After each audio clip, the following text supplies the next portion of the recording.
Hello and welcome to another episode of the Age of Beauty podcast. Today we're so excited to have Stacey Spillum here to talk with us about the inevitable changes that happen with our hair as we start to age and maybe turn gray, regardless of what age we might be. So I'm very excited for this conversation and so glad that you're here with us today, Stacey. Thank you. Thanks for having me. Absolutely. So I'm going to share a little bit about Stacey. She's a wife and mother of three, ages 14, 10, and 7. Her career began at 19 years old as a cosmetologist, eager and excited to help others feel their best. After 2 years and at the age of 21, she found herself as the manager, leader, and educator for a growing salon that doubled in size after a few years. After 10 dedicated years, she found herself wanting more for not only for clients, but her peers around her. She opened her own salon in 2012 with 6 employees, and 13 years later has the honor of employing 40 women between Pure Hair and Beauty Lounge Salon and Thrive Physicians Laser and Aesthetic Clinic MedSpa. Creating has always been her passion, from creating beauty looks to creating jobs and opportunities for women. She continues to find her ways to empower women. As a recent breast cancer survivor at the age of 38, she now additionally advocates for women's health and finding their voice while navigating the complexities of aging gracefully. On top of all, she wishes the gift of life was celebrated more and encourages all. You only get one of these, so do it your way. Which we absolutely Yay, love. that's right.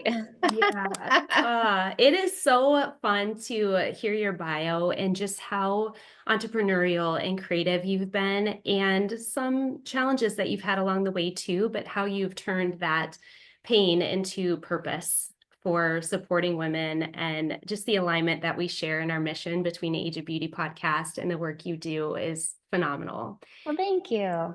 Yeah. So, Cece, I'm curious if you can share a little bit more about who you are as a woman that wasn't shared here. So, like where you're from, a bit about your family, things you love to do, hobbies, anything along those lines. Yeah, I grew up on a small little pet farm in the Quad Cities of Iowa in the Davenport area. And so we had 5 acres and I had horses and goats. And so from a young age, we were workers. Like we were tending to the animals, building like a huge garden. And so we weren't in the house on any devices or watching TV. We only had one TV in the whole house. But anyways, we were just workers. So I think just naturally, when I had the opportunity to go to cosmetology school after having a challenging time figuring out what I would want to do. And completing that early, it was just the next steps, just start working. And one thing just went after another. So I'm lucky that my life has been full of creativity, like you mentioned. And I guess just from an early age, I got to just dream, living on a pet farm with 5 acres. I got to have fun exploring and creating and being with nature. So I think that's just led a lot of where I am today. So that's kind of where I started off and grew up. But outside of that, I never moved outside of the Quad Cities. So I've lived here in my hometown always. So that's helped me grow my career because I had roots here. So lots of friends and family in my area to become my clients at a very young age of 19.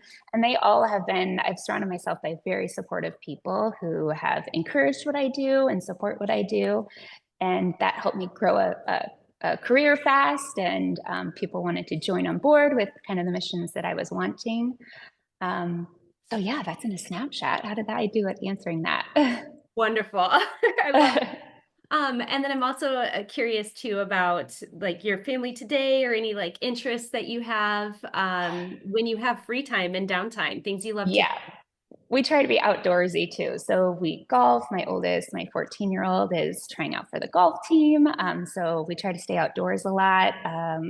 We love going to the lake and boating and being sporty and just being outdoors. So the winter months get a little bit hard. We'll go on some ski trips, which is fun, but we definitely try to stay pretty active with the kids and keep that whole idea just growing about not just sitting on your couch and being active and discovering and, seeing what else, what interests you. And I think you can only accomplish that by exploring more things to figure out what you're going to want to do. As I think about my kids, like, what will you want to do when you get big? And if they don't have enough experiences underneath their belt, it's going to be really challenging for them to figure that out. So we just like to stay busy. My husband has a hard time keeping up sometimes because he was a single child and he likes his quiet time and his alone time and his downtime. And I'm like, go, go, go, go, go. So, he keeps up with us pretty well, but I allow him, especially right now, watching his basketball, for him to have a little bit of downtime for that. March Madness time. Yeah. April. Yep. Oh, well, so fun. And then I'm also curious, Jessica shared a bit about the salon you own, Pure Beauty Lounge, and also your newest business, Thrive. Yeah. I'm wondering if you could just share a little bit with us about what that looks like, kind of your values, or like what you want your experience of the clients who come into your space to walk away with. And yeah, I'd love to hear more about that. Well, Pure Hair and Beauty Lounge, again, I kind of just found a point in my career where I needed more, wanted more, wanted to support the team that I had managed and cultivated around me, just to be able to offer them a lot more. So when I had the opportunity to open my own salon, my tagline was like, let's take care of people, pure and simple. So it can be just that easy, is just to be able to just take care of people. And I always talk about, when people walk in our doors, I just want to not physically, but figuratively, just wrap our arms around people. So if we have makeup, but they only came here for hair, well, you know what? On their way out, we can talk to them about makeup. Like, what do we have within our four walls that we can really wrap our arms around somebody and just embrace them and offer helpful tips and tricks? And everybody's trying to navigate all of this on their own. And if we have that knowledge, let's just give. So over my years, let's see, it's been 13 years now with Pure, but 23 years in the beauty industry. I recognized, my clients, all clients, we sit there in front of the mirror, and the first thing we do is we want to pick ourselves apart or gripe, and though they're here for their hair, they'll talk about, oh, put that cape on to cover up my belly, or, oh, don't pull my hair back, I hate how my forehead looks, or gosh, this skin is just sagging. And I just have always sat there and watched women just beat themselves up. And that's such a bummer to me, because I don't see that. I only see their beauty. I only see their opportunities. I only see the joy that they and I see their personality. When you're a hairstylist, you get the opportunity to talk to somebody uninterrupted for like 2 straight hours, which is an amazing gift. And we get to do that for customers anywhere between 4 to 8 in a day. So can you imagine having like that much meaningful conversations with that many women in one day? Over, a week, a month, a year, and now at 23 years, I just see it as such an absolute gift. So over the years of women beating themselves up and looking to know where, obviously I can take care of their makeup and a facial and their hair color and cut, but outside of that, I was pretty limited. But they're looking for recommendations of where to get Botox or laser treatments or just any additional elevated help with their aging process. And I was hearing feedback about challenges they had experienced at other local med spas or experiences that they had. And I just kept hearing the same thing about like these menus. I don't know what to pick when I read the websites. I don't, I booked this, I went in, I left 40 minutes later, it was $350. I don't notice any difference. I don't know what I'm supposed to do. So anyways, hearing that feedback, I knew what we do at Pure. We could incorporate those same thoughts, feelings, and values in a med spa setting. So I got an amazing opportunity that fell in my lap to partner with a doctor of an existing med spa, but it was ready for a facelift. And so I took over an existing business and was able to rebrand it and bring some new thoughts and visions and guest experiences into it, and to incorporate everything that we do at Pure Hair and Beauty Lounge, which is just simplifying the whole process and sometimes just slowing down. And I really like embracing what efficacy we can get on skin by home care, and maybe some elevated maintenance. Laser treatments are phenomenal. And let's see how great we can do on either your wrinkle reduction or skin tightening with those before we jump to doing Botox and fillers. Like, let's get your skin the most optimum of where you are right now. And then we can see if there's other things you want to do after that. But I think too often we just jump to doing Botox and filler. And though I own a med spa and we do those things, I think we can take a different approach with it. I love that. It seems to fall in line with your pure and simple approach of, first of all, make the menu of options more understandable for women walking in the door so they know what they're going to get out of it. I still, to this day, even though I've had a couple laser procedures done, like, it's still confusing to know like how one differs from another. And is it just a brand name change, or is the laser technology different?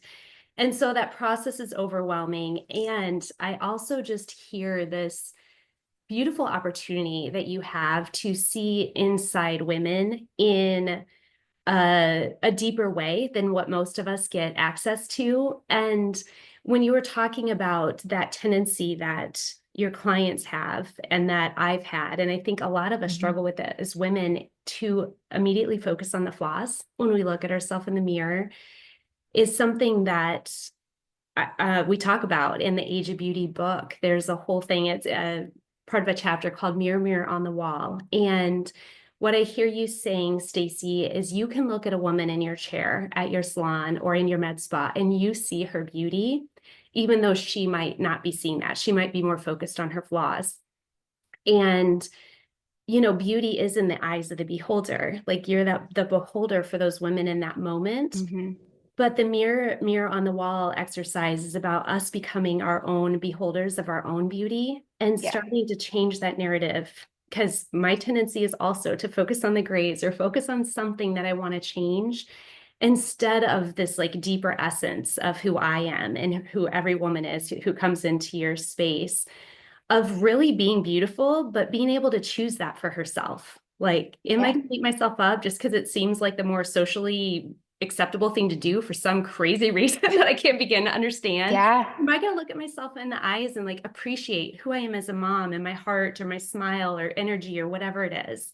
So I love the alignment of the work we're doing with what we're attempting to do here on Age of Beauty Podcast. And to speak to that, at Thrive, our med spa, the reason I rebranded it and named it Thrive was because I think we're already all doing that. Most med spas have more of a rejuvenate name to them, or a refresh or a revive, or all those things, as if we are down and dilapidated and under functioning less than, and come to our med spa and we'll rejuvenate you, we'll fix you. I'm like, there's nothing wrong with us. We are thriving as we are today, and it is just purely about inspiring women to do it their own way. And that's our tagline there, and our mission statement is to thrive your way. And because that looks different for absolutely everybody, and the acceptance of wrinkles and gray hair should be big and vast. It shouldn't be one box that we're fitting in. Every which way is acceptable. And that's why you just have to figure out what your way is. And that's why our med spa is all encompassing as well, to not just people who want Botox, but we can also just do beautiful facials and work on your skin quality and give you great home care regimens. And you never have to stick a needle in your face ever. And you're welcome at our med spa, and we celebrate that. So again, it's just about finding your own way, because it's different for everybody. And when you talk about like changing the way that you think when you look in the mirror, it's not that. It's changing the way you feel inside and changing your mindset. Not so much wanting to change what you really see, but the mindset is huge. It is. Absolutely. Yeah. And we talk about that a lot, which is perfect. And I think another question that I had too is, I noticed that, and I think I own almost everything at Pure, but everything is, organic. I I know that the Davines, is that how you say it? Davines. Davines. Yeah. Products are made in Italy and they're just so clean. And I love the fact that like the hair color is organic. Everything is such great all your products are wonderful and clean. Was that on purpose when you first started Pure, or has it always been kind of that be your focus? Yeah, I mean, again, I grew up on a small little pet farm where nature was our love. And, I hate to say this, but like my mom didn't make us wash our hands before, like crazy before we sat down and ate dinner. But yet I was probably out petting my horses and nothing. Like there's also some really great things about nature. The power of nature is beautiful and amazing. And I think aligning ourselves with Davines, that is their goal, is that they find the power in the plant and use that as a resource in our ingredients. And to speak to, Davines is made in the EU, and made in Italy, so they comply by the EU regulations, which do just have a quite higher standard for what the US does. So though our products are not organic or 100% natural, and the reason I say that is because that's a very misinterpreted word out in the industry. For something to be truly organic and all natural would mean that it's free of all preservatives. Okay. And so what that means is that it would need to be kept in a fridge. Otherwise it would spoil or rot or mold. And as we know, none of our products are kept in a fridge. So that means there's obviously some sort or form of a preservative in there. But what I do know is that Davines is really, really authentic with their desires to be very environmentally conscious and use the power of the plants. So they make lots of very extreme efforts to support that mission of theirs too. So it is great. It's great to work with the product line. You can see and feel it on your hair. It's definitely like nothing else, but of course, because I grew up with the love of nature, I've just always been a more simplistic, natural person too. And so I love the hair and makeup, but if there's a way to do it in a more natural form, that's the way I'm going to go for sure. Yeah, Love it. we are the same. We love anything that, is natural or all of those things. And it's a big difference for us. We both will gravitate towards that, whether it's food or beauty products or anything in our home. That's kind of, what we gravitate towards. And I have had products that I love so much. So, and I saw on your Instagram that you guys are the #1 seller of the Davines products. Well, yes, we're the #1 Davines salon in North America. So yeah, that means there's a lot of things kind of, but our guest experience and yes, how much we support the brand with our hair color and the products that we use, all of those things have ranked us very high up there. So that's really cool. That's opened the door for us to have some really cool opportunities within the company. Me expand myself in the business realm of supporting the brand a lot more and teaching some business classes to other salon owners. This coming Monday, we're welcoming, what would it be, 6 salon owners with their managers into Pure. We do what's called a Pure Experience Day so that they can see how our salon operates, how we utilize the products, how we treat our staff, just some of the processes that we do. To hopefully inspire them on things that they can do within the Davines company as well. Love that. Yeah, no, that's congratulations. That's so great. Thanks. Yeah. That's really cool. Okay, so the big topic today that we were wanting to share was ongoing grace. So, Case and I are kind of in the same boat here with, just every few weeks, the grace coming in, things like that. So it brought up some conversation. It brought up a conversation actually that I had with Casey's mom when I was here for her book launch, and her mom's gorgeous, and she has really long, beautiful gray hair. And I'm just looking over at the counter at how beautiful she is and how, with all of this gray hair. And I'm like, hey, when did you decide and how did you do this? And we had a really awesome conversation. And I realized I had never had a conversation with anyone about letting their hair get gray. I've only complained and been like, oh my gosh, my grays, I got to go get my touch up soon. And, I feel like that's all we ever really say. Yeah. So, okay. So let me see, where am I at in my notes? Okay, so I feel like when I was thinking through the episode, I was kind of thinking that there were stages. It was kind of Yeah. stage one is like you have a few and you just kind of easily covered. And then stage two is where I feel, like where Case and I are with every few weeks. It's like, Mm-hmm. I'm back. No. Great for me, bad for you. yeah, right. So I'm like, okay, so there's got to be more than one like process or more than one, way of kind of going about this. And obviously, even based on like what your hair color is, Casey's blonde, my hair is very dark. What are some of our options for being in kind of that stage? Yeah, it's, hair coloring goes from, like you say, a point in time where you're doing it for fun. You're doing some highlights when you're in your teen years, 20-year-old years, and you could go 6 months without ever doing them, and it's wonderful. And then you start to see those pesky little shiny grays, and you're like, okay, we might need to do a little bit more covering up or more frequent visits.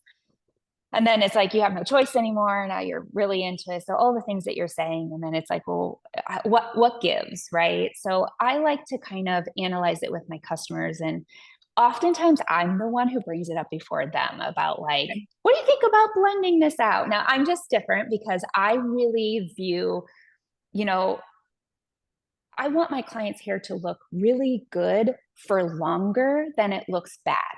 And that might be a reference point to kind of say, does my hair look how I want it to be looking for more of the time in between my visits or less of the time? So if I'm only seeing a client every 6 weeks and her hair looks good for only 2 and bad for 4, because those roots are popping up, that's a warning sign to me. Not only if, let's say you have super dark hair and you want it to be super blonde, I highlight you and your roots come out and you spend half your time looking like you have outgrown roots. That's not good. So the same thing with gray hair. If you're seeing those grays poking out for longer than they're not, that's kind of a point where I start to say, let's talk about blending it out more, doing something that's softer. So there's differences when we go to color hair. We can use our hair color to give 100% gray coverage, which means you won't see any gray.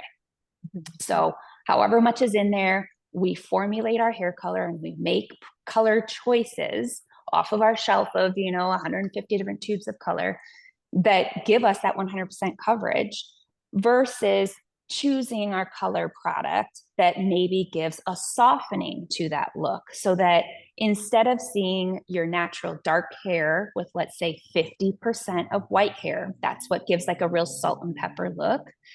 Instead of seeing, and then we color it and we make it all solid, one dark color. Instead, we can take those 50% of white hairs and we can color them so that they look like a very soft blonde, so that you don't get 100% coverage. You get more of a blending or a softening on those gray hairs, which is often a really good way to start. So somebody who's doing 100% coverage right now, but they wanted to start merging into softening it or making it not just such a stark, harsh line. If you had darker hair, I'd recommend doing a very soft, like baby light through it to break up that darkness, and then do a root color of maybe a blending base color instead of 100% coverage base color. Okay. So that's a good way at that in-between stage where you can still get coverage, but more a softening effect. So it's not a straight line when it grows out. Right. Okay. Yeah, And then there's like, what's that? Go ahead. that makes a lot of sense.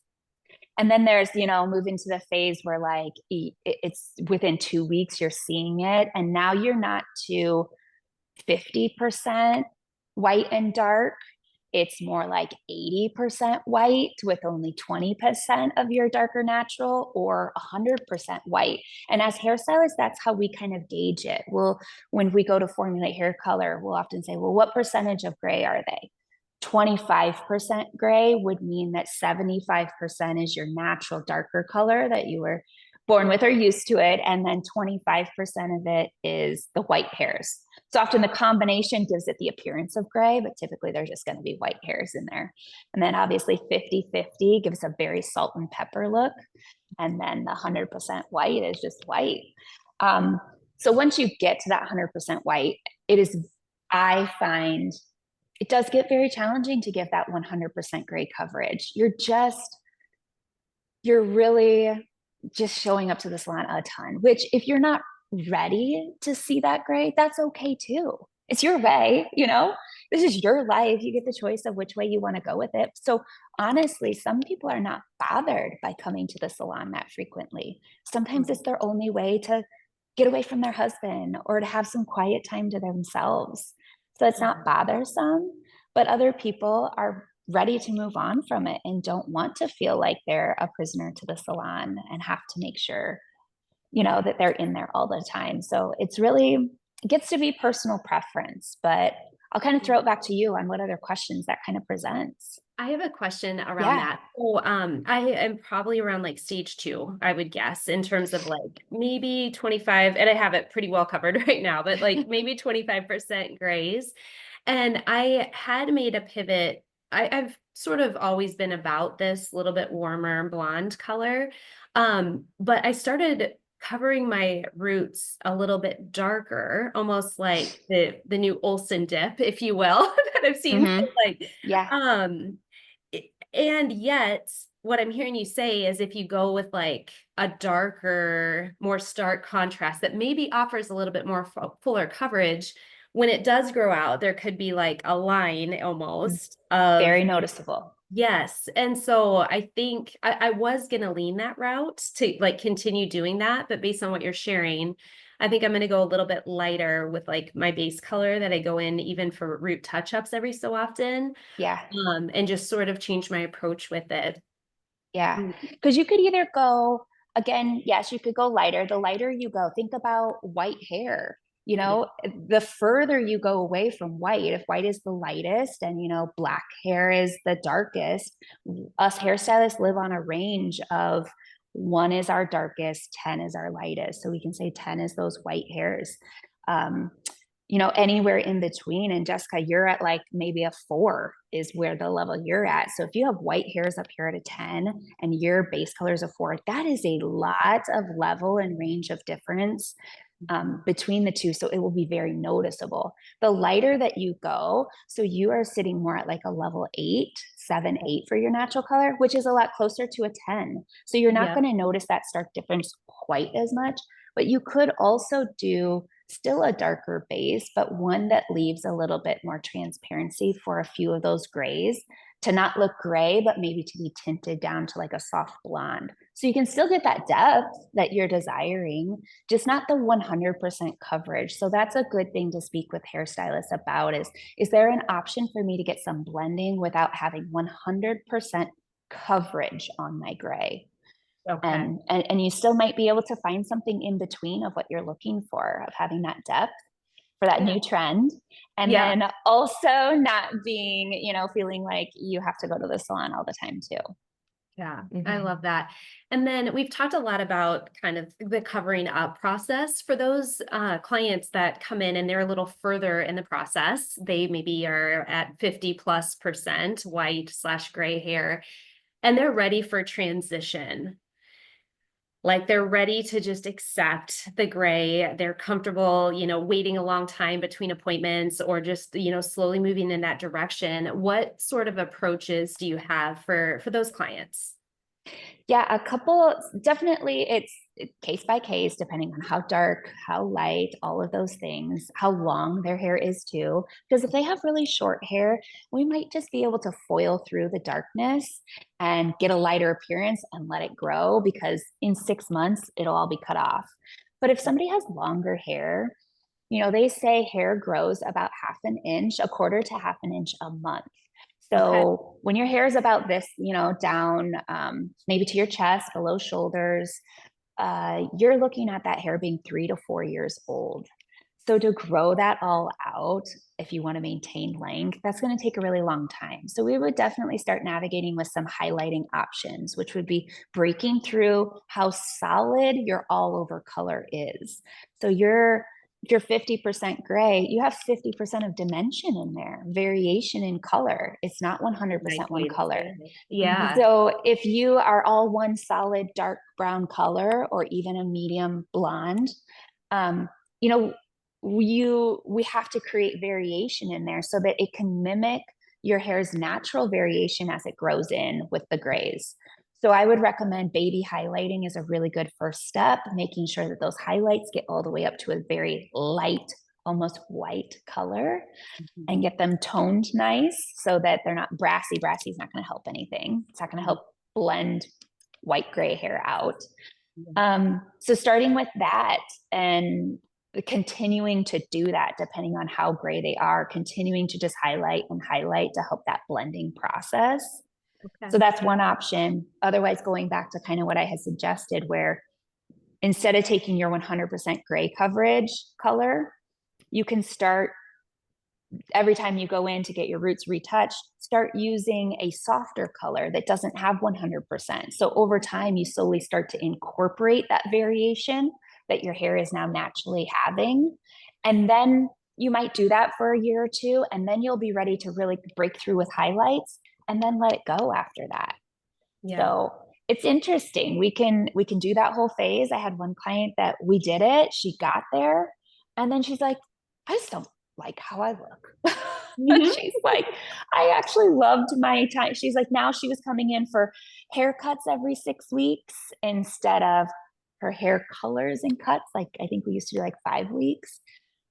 So she almost missed her salon time too, her personal time, which I talked about earlier. So it can be so many things for so many different people. But if I find also when people do make the decision, a lot of people stick with it and they love it. They love the freedom of it. And it's up to a hairstylist and friends and family and people around them to embrace it. You know, it's not only about accepting it, but it's about embracing it and actually seeing the joy in the gray hair. Because you know, that old tale, they're all earned, every gray hair. Oh, I love that. I feel that. Do you feel like you've had some like emotional experiences where, you know, like when they say, I think I'm ready, or, you know, just conversations on finding out if they really do want to have their hair gray? Has anybody gotten like over emotional, or you can just tell like it's bothering them? It's definitely age group dependent, I would say. I think it is a bummer when there's a lot of premature graying. So we see women in their 20s with a pretty excessive amount of gray hair. And that can, a lot of times, it's just hereditary. And that's frustrating to be not only financially dependent, but time dependent, to be in the salon that frequently at that young of an age. And I think that's a lot harder age group to embrace the gray. So yeah, those times can be challenging, but as we progress and I feel like into the 40s, people start to be a little more okay embracing going a little lighter to blend the grays a little bit more, not necessarily always just letting it go at that age group. But I notice women, as maybe you're noticing too, I'm 41, almost 42. The older we get, the less insecure we are. I can myself anyways. And so they have this beautiful freedom to them where they're comfortable making that decision and excited to give themselves some freedom and embrace it. And it's not quite as heavy as it is deciding or having to deal with it as a younger age. So especially retirement age women and clientele, you know, once they want to travel a lot and they're like, well, how am I supposed to go winter down south and be away from my hairstylist? What am I going to do about all my grays? Or they just like to be on the road and traveling and vacationing, and it's too hard to book all of their 3-4 week appointments in between. So it is such a liberating thing to embrace the gray and go more a natural route so that they have the freedom to live and to not worry about scheduling all their hair appointments. So as far as emotional challenges or hard conversations, maybe it's because I'm part of them and I can control or inspire how the conversation leads. But I just see it in such a positive manner that I think however the conversation starts and how it's met is how a woman can then move forward and feel about it. So if you bring it up to your hairstylist and your hairstylist says, what, are you serious? Are you sure you're ready for this already? Mhm. might be a time to pivot. Yeah. Because the right hairstylist that sees your true beauty and sees and wants to help you with what your beauty goals are will take that hint of you maybe wanting to embrace your grays and celebrate it and troubleshoot and create the right solutions for you and say, yes, girl, I've been waiting for you to say this, or yes, I'm so excited. This is a fun challenge for me to help you navigate this. And I'm excited for you to move on to this next phase in your beauty. So I think it can go either way, but I found them, it typically goes pretty positive. Yeah. And I will say, just a shout out to Maddie, my stylist at Pure, and we have had some of these conversations lately too. And so we've started doing some of the blending. So she added Good. it's up here, just a few, like not a lot. Yeah. And we've talked about, kind of how to work through that. And also I have the invisible bead extensions. So I have another layer to all of that, which doesn't really have anything to do with gray, but she's got a lot of work on my head that she does. Yeah. We also carry a really great product by Wow, WOW, and it's a root touch up, which is just like a little powder. It's so easy. You just put it in the areas that people see. It washes right out. It doesn't do anything to permanently change anything. That's a nice, helpful little. That is a great product. Yeah. I really like it. It comes with the brush, and you just yes. It's great, and it is super helpful, especially if you want to have those 6-week appointments, but after 3, you're starting to see, and so you just kind of brush it on, and it's great. Mm-hmm.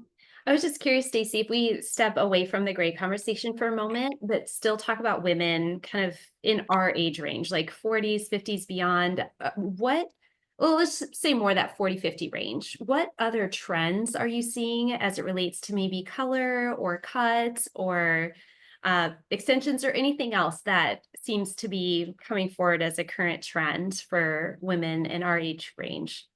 Yeah, I mean, there's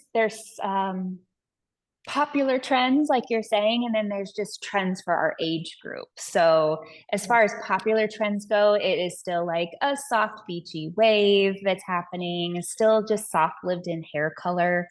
Not, we'll leave the stripiness that's coming back from my era back in 2001, back in my prime, with the streaks like Kelly Clarkson had. Those are coming back trend wise, but we'll leave those for the 20 and 30-year-olds, I think. So so it's still hair color and cuts are still just softer, as we do have some laxity in our skin and some hollowness underneath our eyes. You want things to be softer. So the more aggressive your hair is, the more aggressive that can then translate to your skin, facial shape, all of those types of things.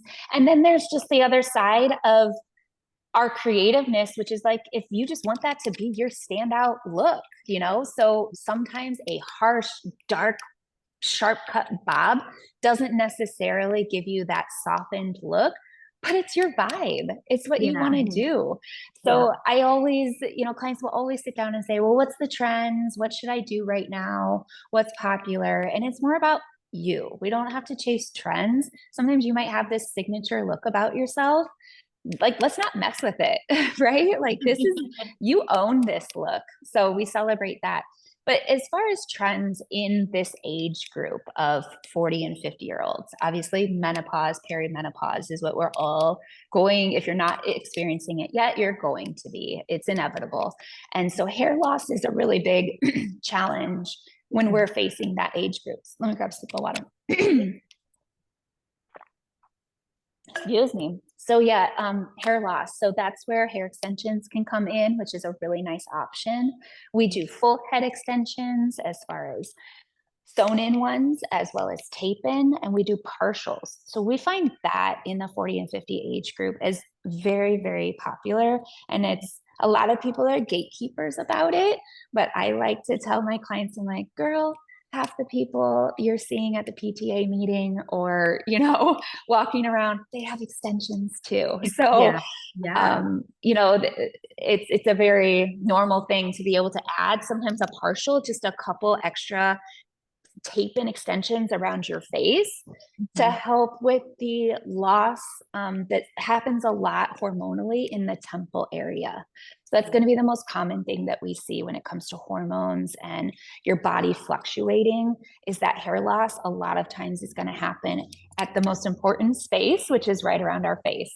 Yeah. And so if you want to bob, you're lacking a lot of that hair around your face that makes it look like a bob. So we will, our trends are to put a couple taped in extensions around there to give a fuller look to it. So that's kind of what I'm seeing in that age group anyways. That's really helpful. Yeah. I love that. Yes. I love all the extensions. I've done them all. I've done the tape-ins, I've had the halos before. Yeah. And now the invisible bead ones I feel like have been the best I've ever had. I Yeah. really love them. I know. They're amazing. I get compliments all the time, like, oh my gosh, would have never known, I always tell everybody knows that. That's good. Don't be a Great. gatekeeper. More of us women need to share a ton more, because it is so helpful to know how other people are feeling their best, looking their best, and to share it all. It is because they're like, oh, I wish I could have all that hair. I'm like, you can. You can. What's great about the IBE method too is that token flip up. So you can wrap your hair up in your big, top knot ponytail bun, and you don't see it. It's so Wow. cool. If the wind blows at a soccer game, you're not fearful of like something crazy being noticed either. So it is though it might be a little more timely and like labor intensive for us as stylists to install them, the longevity that our clients can wear them and how they look and how they feel is so worth it. And then it does give you a little bit longer extension in between times too, as far as some other methods or ways of install. Tape-ins too, you're wanting to redo those at like a 6-week mark, where here we can kind of we can do some things to kind of keep you along the way, but you could go as much as like 10 weeks with them. So that gives you a lot of freedom in between as well. Yeah. It does. And my husband says the same thing. Like he would see the tape-ins like quite a bit, just at different points, or, your hair is a certain way. Mine is so fine and thin. I really don't have much on top. So to keep them covered was a challenge. And it really didn't cover them 100% all the time. And he says, I never see them now. Yeah. So, That's awesome. It's been perfect. And it's my favorite thing when we talk about like, what's our favorite beauty hack or what's our favorite, I always say my hair. It's my favorite thing. Yeah. Mine's my lashes. I do lash extensions. I've had them for 5 years. I was always like a huge thick makeup girl or mascara girl, because I was born with a mother who has red hair. And so I am pale skinned, freckly, and I have invisible lashes. I attribute a lot of what my career in my life has grown to be to the way that I was born. A blank slate is what I like to say. Yeah. I am as plain can be. You can't see a single eyelash or eyebrow on my face without makeup. And the freckles and everything, that though they're cute and everybody has the choice to love them or hate them, I am in between. I think they're cute on my little daughter, but as I've aged, they don't look so cute anymore. So when at my younger years, I had this blank slate that I got to have fun and put makeup on. I tease all the time. If I was born looking like Kim Kardashian, I would have never became a hairstylist. I would have never played with makeup if I just came out of the womb looking that gorgeous. But so I've always loved wearing a lot of mascara. And then it's always like, when you go swimming or if it's hot out and it's running. So my secret pleasure and my beauty hack is the lash extensions. They're individual. And though I do lay down about every 2 to 3 weeks for about an hour and a half, I take a little snooze or talk with my girl, Mackenzie, when I get them done. Sometimes it's really my only time that I get a break to myself is when I lay down to do that. So, but I wake up every morning and they just look like this. Like I don't ever have to put mascara on. And that is a completely different way of life. Like you're saying about hair extensions, having that extra thickness, lash extensions. Like when I'm on vacation, I'm a quick get ready. Yeah. Yeah. Well, and what I love about your extensions from what I can see through Zoom here is that they look, they brighten and open your eyes, and they look natural, but still full. Many of my girlfriends have done lash extensions. I've tried them too. And sometimes there's just a heaviness to them. that it feels a bit much, you know, and almost like takes Yeah. away from them. And I Yeah. feel like yours are just beautifully, like they add to your look. Thanks. Yeah. And those trends change over time too. If we look back at pictures from me probably even 3 years ago, 4 years ago, they were thick and they were like caterpillars. And that was a going trend then. And we're definitely in what we call like a clean girl era right now, which is a lot more simplistic, a lot cleaner skin, softer on the eyebrows and the eyelashes. I love this era right now of clean girl, which is Yeah. a lot about what we encourage at the med spa too, which you've talked about doing that you've done some laser services, but doing some laser treatments and then also working on that overall skin quality so that you could get to a place where you're using like a tinted moisturizer instead of a full coverage foundation, instead of something that's super thick that seeps into fine lines and wrinkles and just looks cakey. It's all about this clean skin look right now, and being able to get that your own personal skin quality to the optimum is kind of the goal behind that clean girl era too. Yeah. Yeah. I love it. I love it too. I've never worn a lot of makeup, so it's kind of my jam because I don't really know how to do the full makeup and everything. I've always just worn the tinted moisturizers and Yeah. a little bit of mascara and just kind of, I've noticed as I've gotten older, though, I do have to do my eyebrows and things. Yep. Those have Yeah. disappeared. I don't know We where they. love like we can tint eyebrows too. And then laminations for eyebrows is a really nice option as well. It can often help keep that tint on those brows too. But when you do certain quick little things like that, we love doing that stuff before vacations too. Again, so that you're like a quick get ready with your family. Those kids are ready to get out the door to do whatever activity you guys are doing. We love doing those tinted brows, lashes, all those little quick beauty hacks before you go on a vacation, so you don't have to spend time filling in those brows or feeling like you have to go to the pool with all that stuff on. It's already on there. Yeah. Yeah. Well, speaking of beauty hacks, we have a few questions that we ask every guest. Yeah. And Great. our first question is like, what's your favorite beauty ritual that you use for yourself that supports you in feeling your best, either inside or on the outside? Still Maybe like the lash outside from extensions I your talked about, but then also my nighttime routine is just like it's like I walk in the door and sometimes I'll wash my face and do all my stuff before I make dinner. Sometimes it doesn't happen until after, but my nighttime routine is something that I never waver from. It doesn't matter if that means I'm washing my face again before dinner at 5, or if it's not till 10 o'clock, or after being out with friends for the night and it's at midnight. My nighttime routine has to be done, and it is wiping off the entire day, getting a fresh, like calm welcome into my house. I get in my PJs and my comfy clothes and get all of that makeup and just sweat and everything off me from my face. So I love my skincare routine in the evening. I use comfort zones. There's a cleanser that they just came out with. I need the name of it, but it leaves my skin feeling so supple and hydrated, which is really unique compared to a lot of cleansers that leave your skin feeling very stripped and very dry. So immediately after cleansing everything, it already has like bounce to it. So that's phenomenal. And then I'm all about layering on as many oils and heavy creams as possible. I remember a couple of years ago, my daughter was maybe only 5 years old. She's like, Mom, why is your face always so wet before you go to bed? So if I am not looking like a shiny glazed donut before I go to bed, something's wrong. But while you're laying in bed, sleeping, doing absolutely nothing, your skin has such an amazing opportunity to regenerate and soak in all those vitamins and collagen. And it's just like your skin gets to go to the gym for 8 hours while you're sleeping and you're doing nothing. So that's something that I absolutely have to do is my nighttime beauty routine, get the hair up, get my skin as greased down and shiny as possible, and get cozy in bed. So that's my favorite thing. Love it, love it. I love that. I remember asking Bella one day, she's one of their estheticians, and I've known Bella since she was little because she's grew up in our church.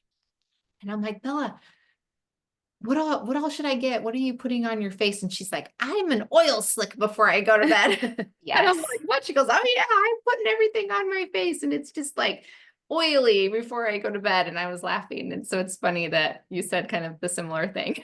Oh my gosh, yes. If you're not, you need to start. It's Yeah, I just need such to a start. great opportunity. It's like during the day, you can't do that. You need the things on your face to feel the best version of you, to let your makeup sit and wear the way you want it to.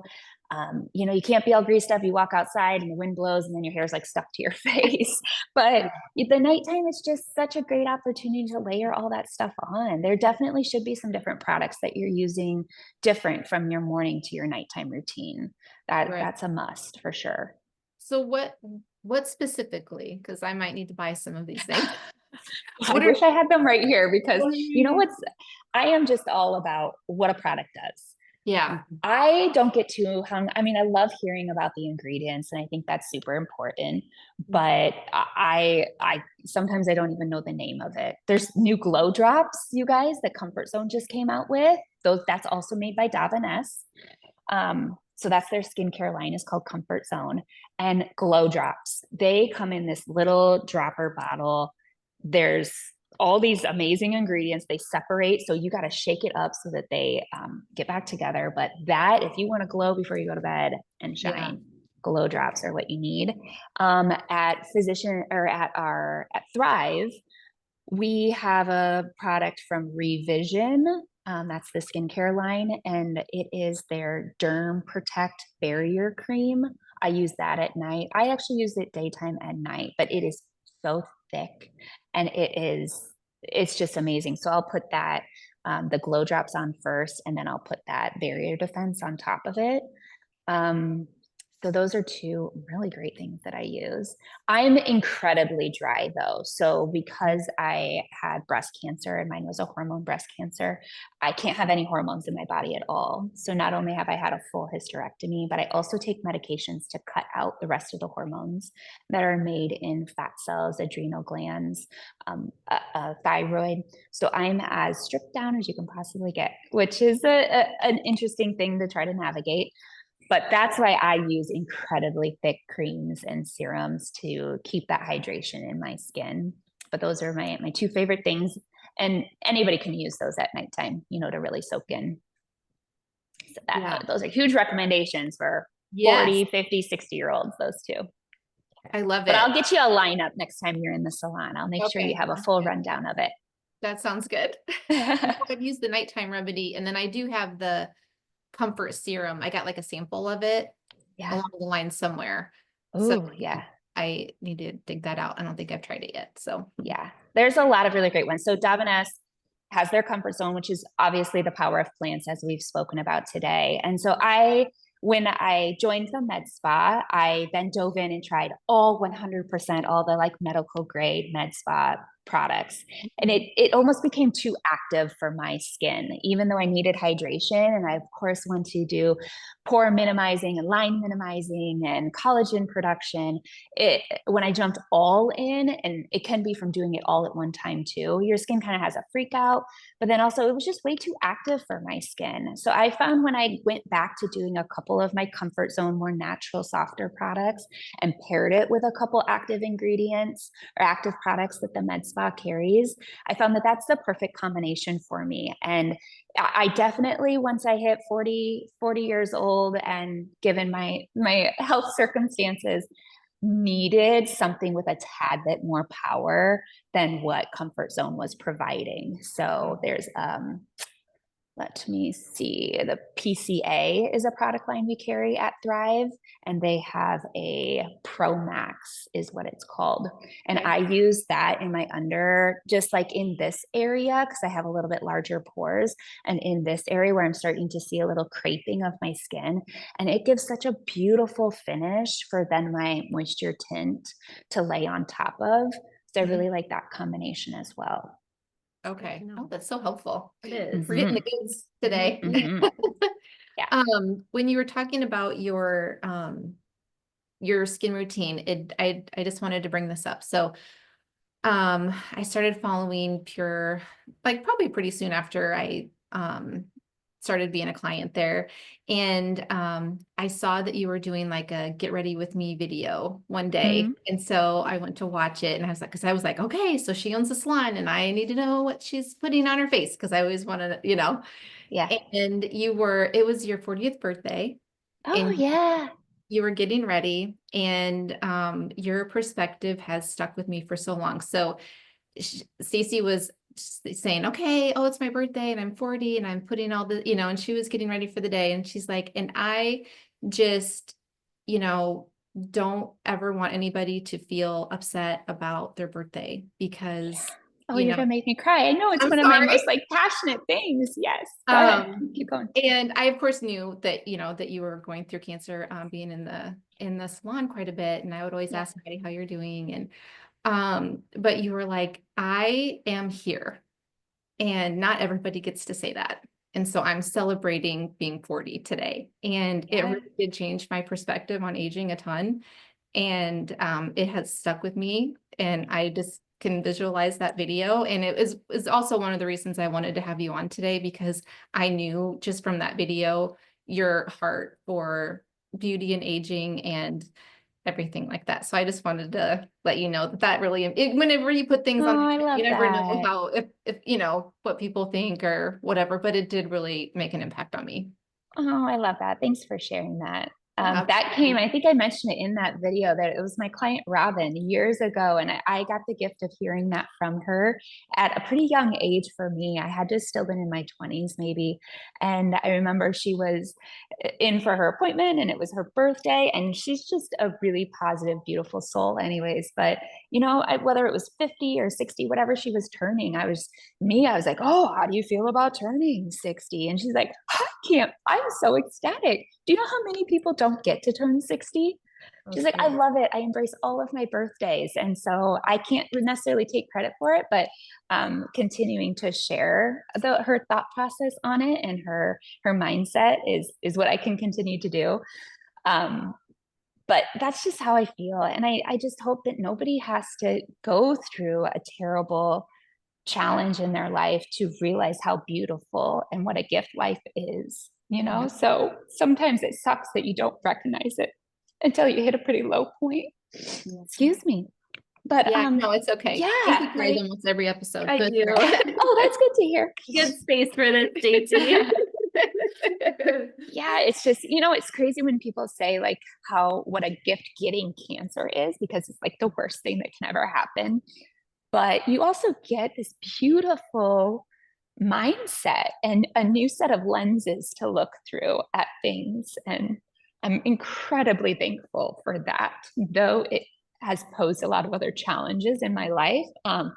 That I think overrides a lot of it, that you get the opportunity to look at things so differently. And to what you're saying, birthdays are just one of them. Like, celebrate them. And I'll stop people in their tracks often when they say, they'll be griping about their birthday. And I'll be like, they'll say, oh, I'm turning 25. That seems like a big number. Like, I have to be an adult now. And I'm like, one time I said to somebody, I said, did you lose anybody when you were in high school? Like, did any of your classmates pass away?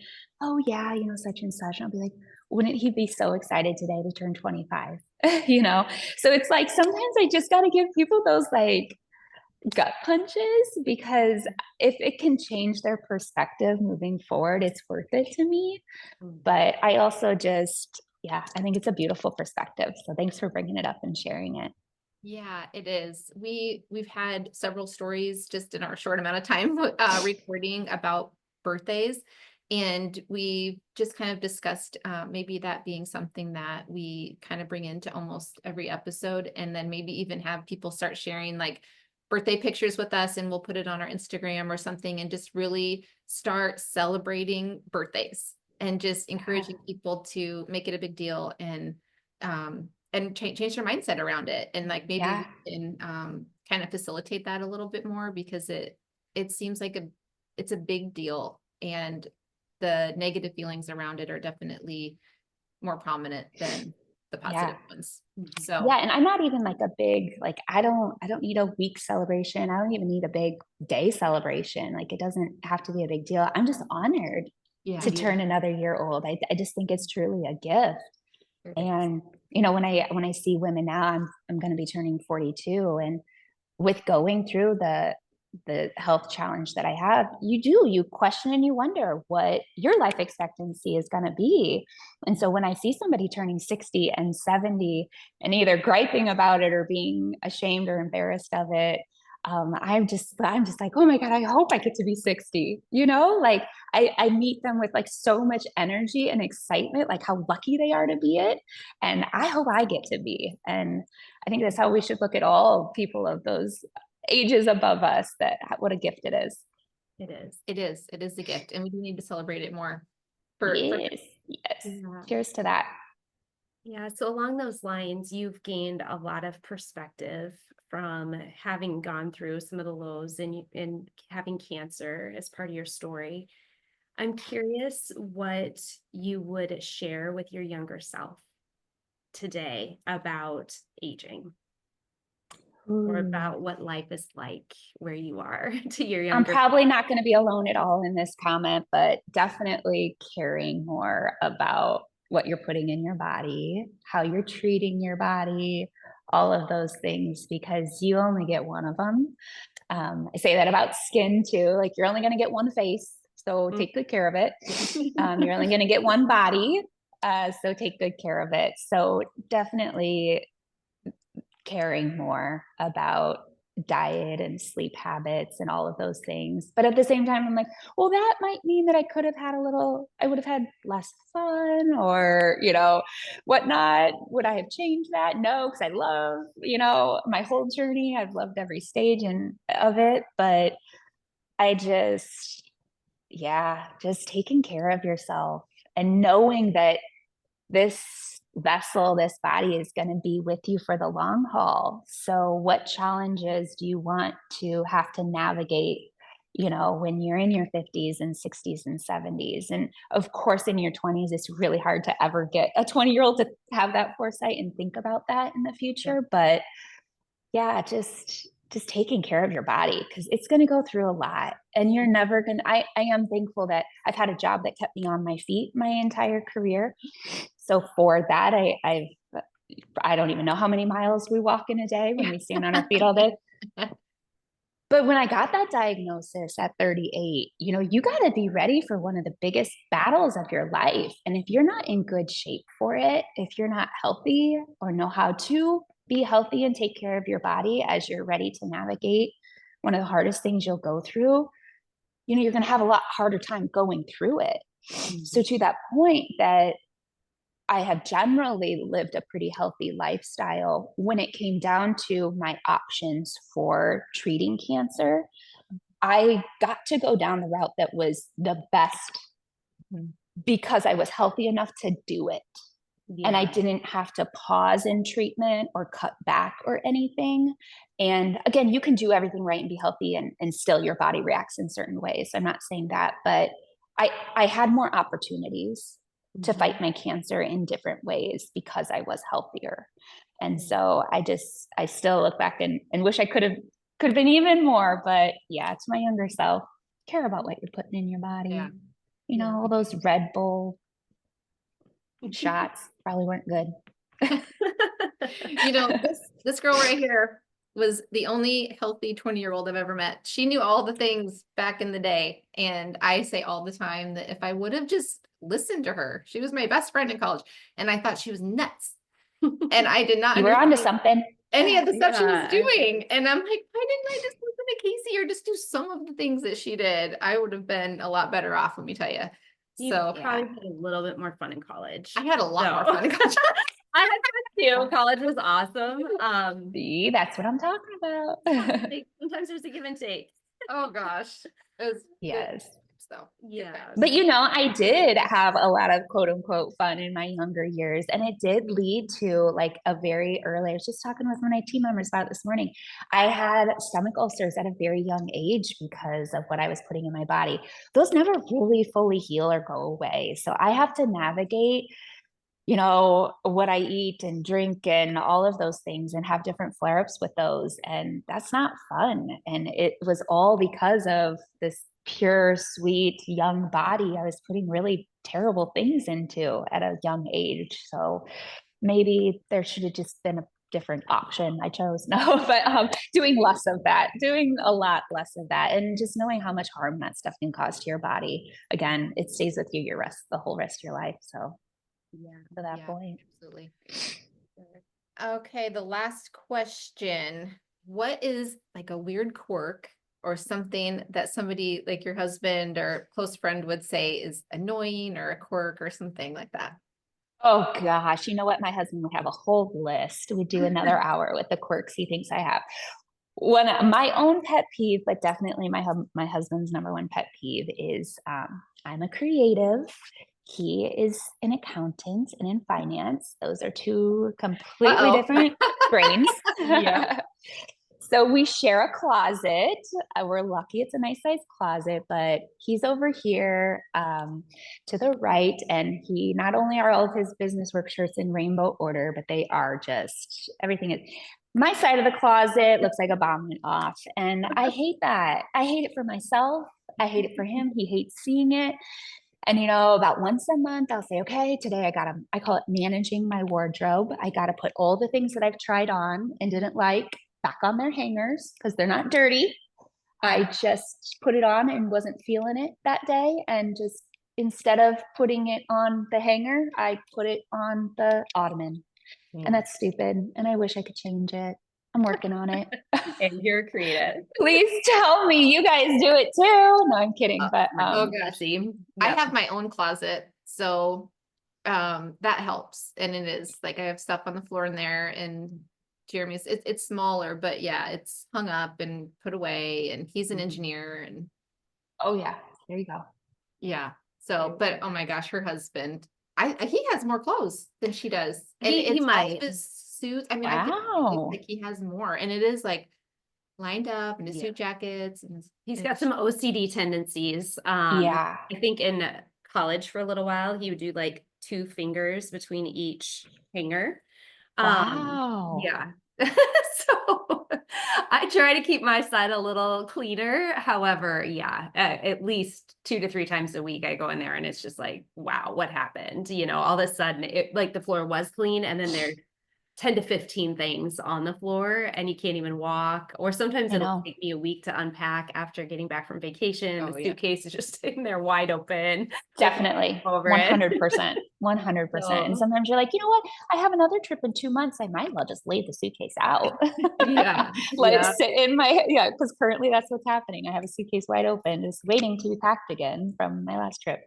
But my whole like messy closet just backfired on me. My little daughter is probably taking after me and she's quite messy.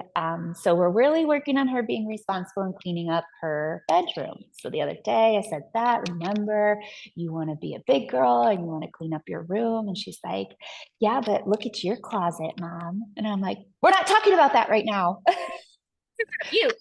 Exactly. We're talking about you, not me. So Oh, to be a better example for her, I need to, and we're talking, I used to only clean it. I'm doing better. Is all I can say. I'm doing better. Hey. But that's my own personal pet Okay. peeve and probably my husband's number one also. I love Yeah. it. That's Well, relatable. It is. It is. Well, Stacey, it has been so fun meeting you. I feel like I've learned a ton about what I want to do differently with my hair. Next time I'm visiting Jessica, I'm absolutely going to come in to the salon. Oh, please Maybe get do. a laser Yes. done, but definitely just like see the space. If you happen to be there, meet you in person. I'd love that. I love the philosophy of what you've created with your team, with your business as an entrepreneurial, very passionate woman, using your gifts, but also some of your challenges to just forge ahead and make this world more beautiful, brighter, but also like pure and simple. Absolutely. Thank you. Yes, pure and simple is right. And we only get one of these, so do it your way. Yes. That's right. Okay. Can you tell everybody where they can find you either in person or online? Yes. Pure Hair and Beauty Lounge is where you'll find us. I don't know if there's a different handle for that. I'll have to look that up. But yeah, Pure Hair and Beauty Lounge, and then Thrive Physicians Laser and Aesthetics Clinic. Both locations are in Davenport, Iowa. So if you search, look for those ones. And our websites are the business names as well. Thrive's website's pretty unique and cool. It kind of breaks down the different age group categories from 18 to 35, from 35 to 50, and then 50 and up, and the different challenges you face just being a woman of that age group, but also the challenges your skin faces, and then really good options for care for that too. So Thrive's website's pretty neat because it helps you navigate what you're feeling when you're in those different age groups as well. So check them out. That is perfect. We'll make sure to link everything onto our show notes so it's easy for you to find both these businesses. And we just thank you for listening to another episode of Age of Beauty podcast. And you can find Casey and I both on Instagram, Casey Kindle and Jessica Breeze. And if you would like to hit the follow button and follow our podcast every week, you'll automatically get the new episode downloaded and notified to listen. And if you would like to leave us a review, they go a long way with starting a small business. We could use all the help we can get. So if you like this episode, please leave us a review. Thanks. Thank you. Bye. Thanks. All right.